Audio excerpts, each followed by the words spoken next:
everybody, thanks for watching. So real quick, we're going to get into the biblical manuscripts or the textual variants, or should I say the reliability of the manuscripts, right? So this is what people want me to get into. Now, I put out videos on the biblical manuscripts before, and you guys know I talk about this a lot.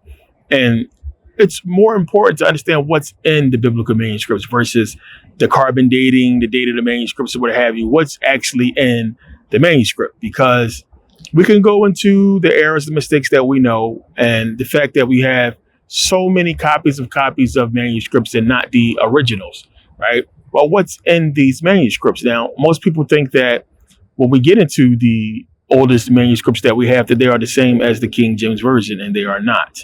They are completely different, and that's the thing. Now, and that's getting the Bible and Christianity finally explained. I broke down where we could find these issues, these differences in the biblical manuscripts versus the King James Version. And for instance, I gave you Deuteronomy 28, where in the oldest biblical manuscripts, Codex Sinaiticus or what have you, it's not talking about going back to Egypt on ships. It's talking about something completely different, right? So we have that. It's more so understanding what's in the manuscripts that's more important. Now, the reliability of them comes down to you and your belief system. What do you need? What do you need to accept what's in the manuscripts, or are you going to be, weighing common sense versus what's in the manuscript? And that's why faith is involved, and faith plays a big role in the whole thing, because you're going to need it if you're going to accept what these manuscripts have. And this is why we have the apologist, right? So the apologist is basically going to explain to you why we should accept what they're saying, or their explanation of, what they have to make up for the problems or flaws of the biblical manuscripts, right? So if you choose to accept that and accept the variants or the flaws and issues and errors, then you can just kiss, spirituality goodbye, because you're accepting a lie. You're accepting flaws, which goes outside of the whole notion of this inerrant, inspired word of God, right? Now, for a lot of religious people, a lot of Christians, the errors don't matter. The mistakes don't matter. They don't care about the timeline. They don't care about nothing. But when we are in debate with the apologists on these textual variants and the errors and mistakes that's in the book, then we got to get critical, right? So getting more critical into the manuscripts itself, and the fact that they are full of so many errors and mistakes, it just goes towards the argument. Now, so many people want me to debate these apologists and really get into it with a lot of people that's on YouTube about the manuscripts, because this is what they hold on to. But I feel like the video I put out is enough. It should be enough for you guys to understand who's speaking more truth. Because at the end of the day, the manuscripts, whether you choose to accept them or not, you have to have faith to go along with those, because they don't prove anything. None of them have any validity to them, and they're suspect. We don't have any of the originals. So the fragments that do exist that they compare, you would have to accept the fact that we don't have the original. So there's no way to really compare them to what we thought or what we think was said in the original manuscripts. Now, that's a big deal. And to some Christians, it's not. They don't care. They just harp on the inspired word of God. This is the inspired word of God. So if that's the case, then there's no point. There's no need to talk about the manuscripts. So this is my thing. When I get into the manuscripts and I talk about them because you have Christians bringing them up. Now, if you're going to say the manuscripts don't matter, I still want to believe in the book, I still have faith or what have you, then why debate the manuscripts?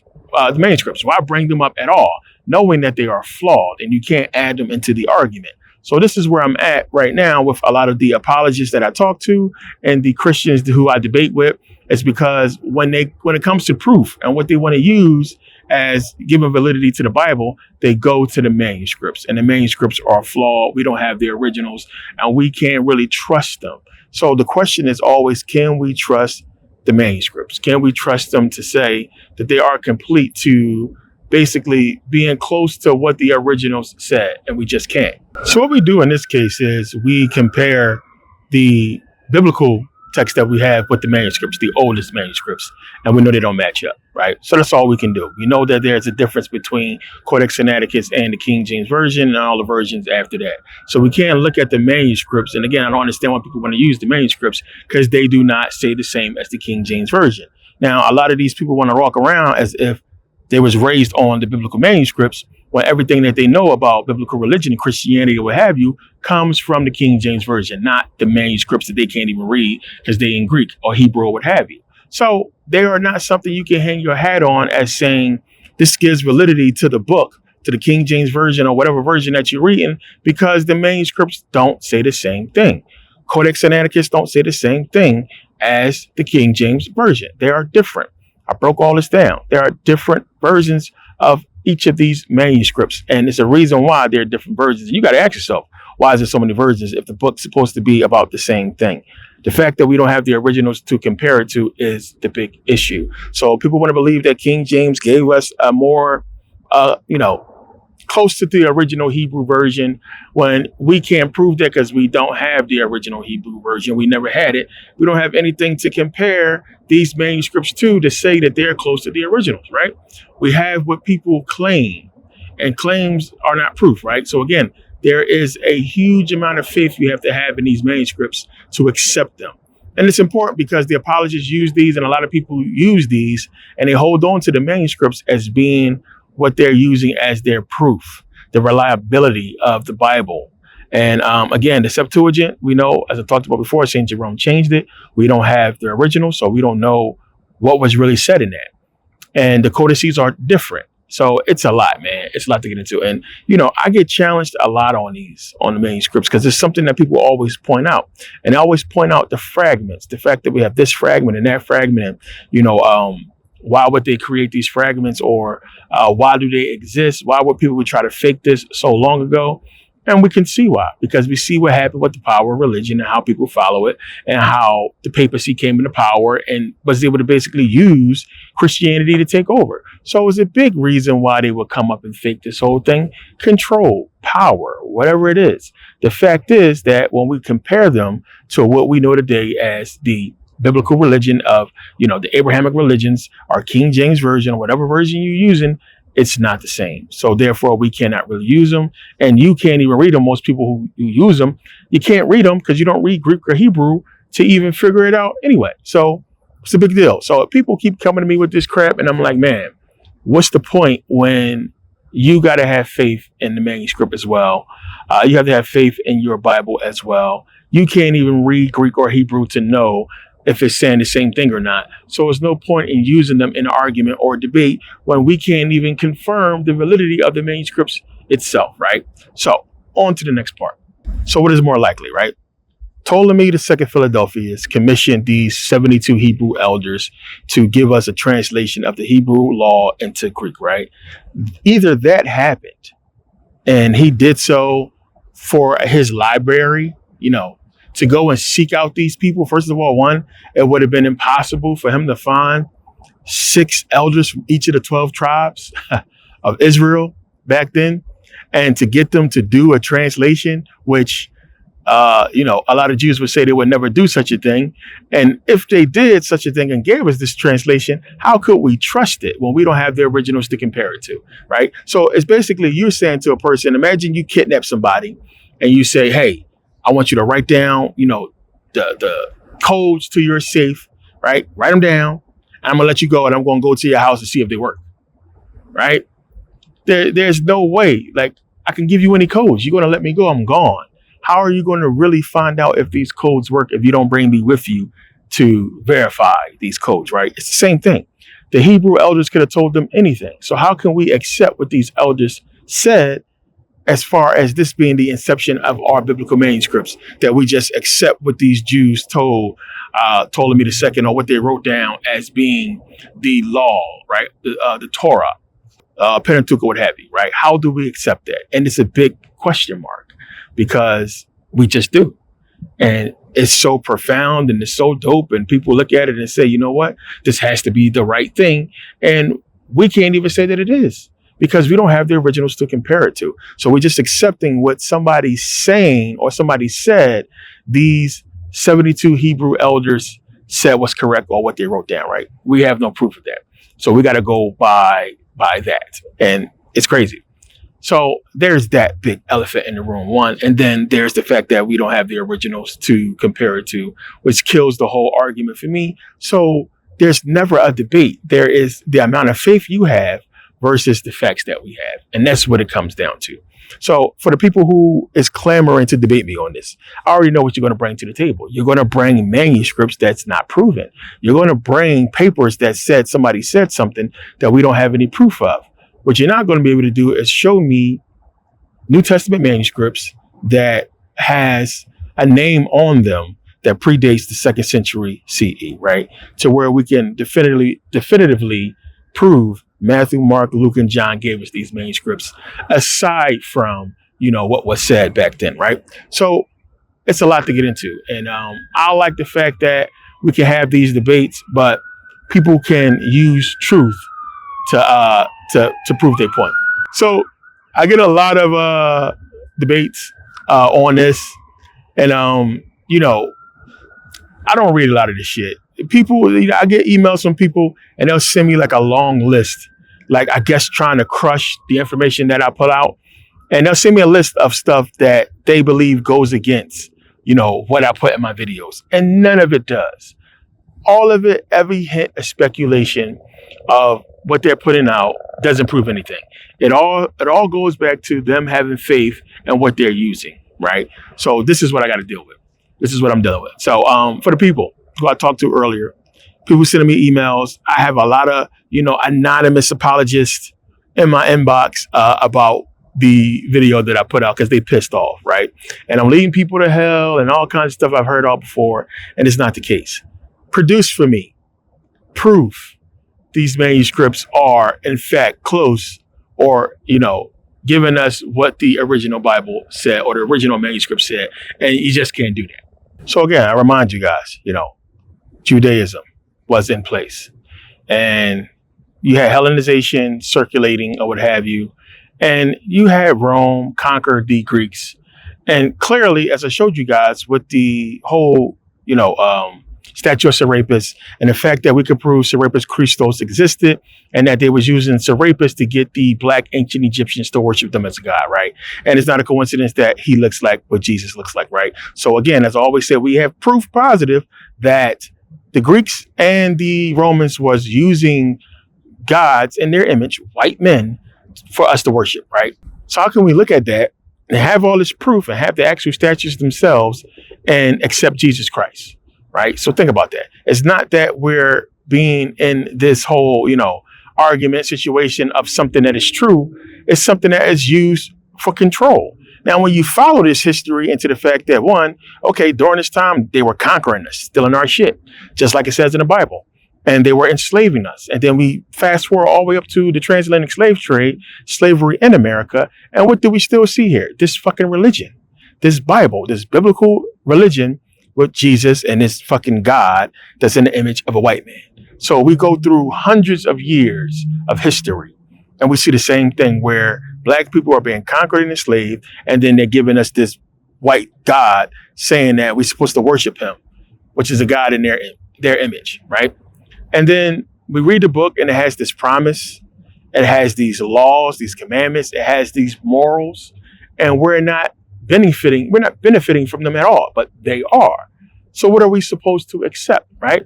So I go back again. What's more likely that, Ptolemy II Philadelphus, he commissioned these Hebrews to go do this whole thing, this whole translation, and everything that occurred that we read in the letters of Orestes with them freeing all these Jews and everything that transpired, right? That either happened or it's bullshit. And considering the fairy tale parts of the Old Testament is most likely bullshit, considering the fact that the land where this thing was created, you conquered, you stole it from people. The fact that we can match all the mythologies that's in the Old Testament with a lot of Greek mythologies and Egyptian mythologies, so we know it's bullshit. So it's more likely that this was created for control versus it being a real authentic doctrine, which we know it's not, right? So the part I can't wrap my head around, and, I'm looking at it on, just a lower level. People who don't understand everything that we know as far as the history of the Bible. The part I can't wrap my head around as a black person is the slavery aspect of the Bible and how we get this book or we get this teaching, right?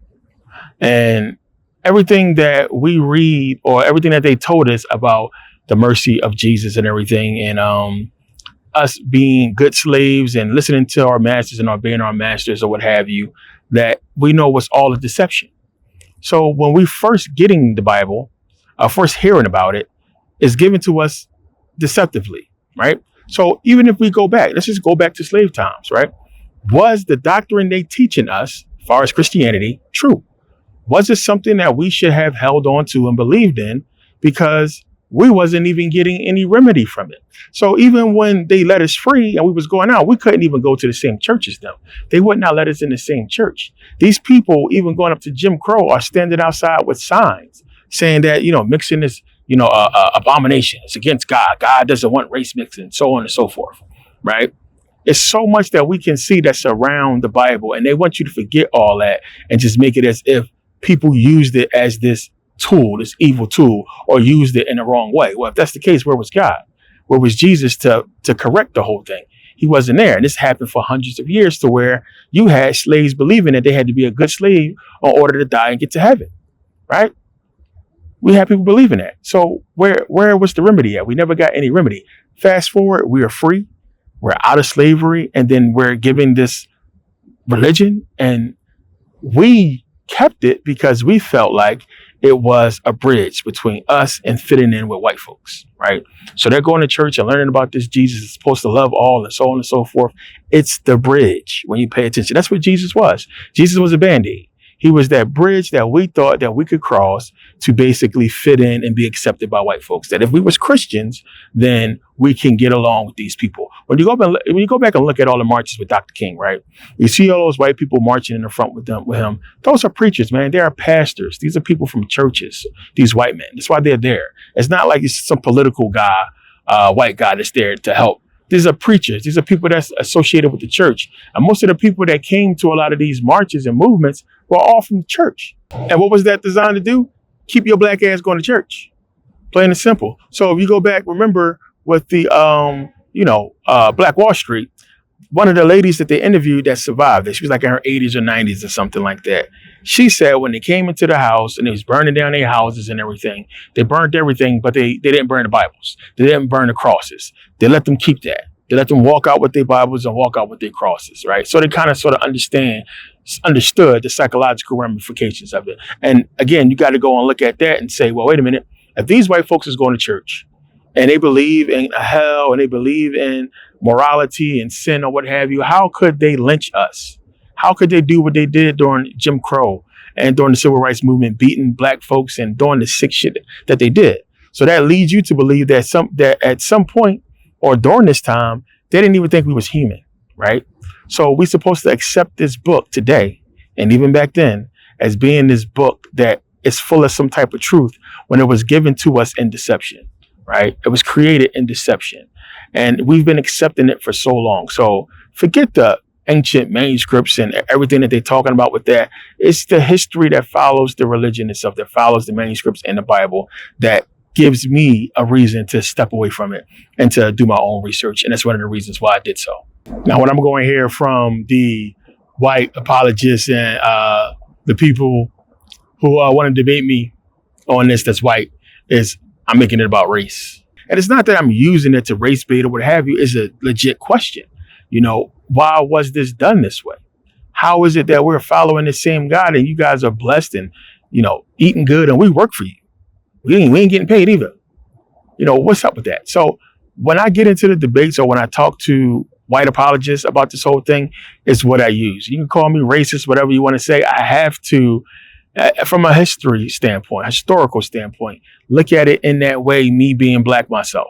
And me being real, no matter what color I would be, man, me just being a real person, the person that I am, I have to look at it in that way. There's something that's wrong with this book being put out the way it was put out to us and us not getting the same benefits from it. It would have you believe that it was made to benefit one group of people over another.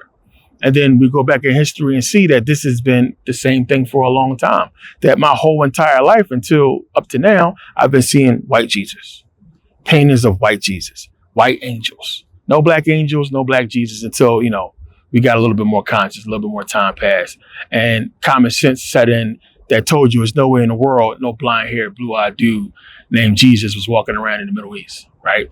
In Jerusalem or what have you, Israel, right? So it's just so much more to it outside of manuscripts. It's a very real common sense part to it, a real personal part to it that I like to get into and touch on because, you know, when you look at the history of slavery, you look at what we went through, and then you just read all the stories. That's one of the most saddest parts that I seen growing up when I was getting into the whole, civil rights movement and Jim Crow was the fact that, damn, they wouldn't even let us in the same church.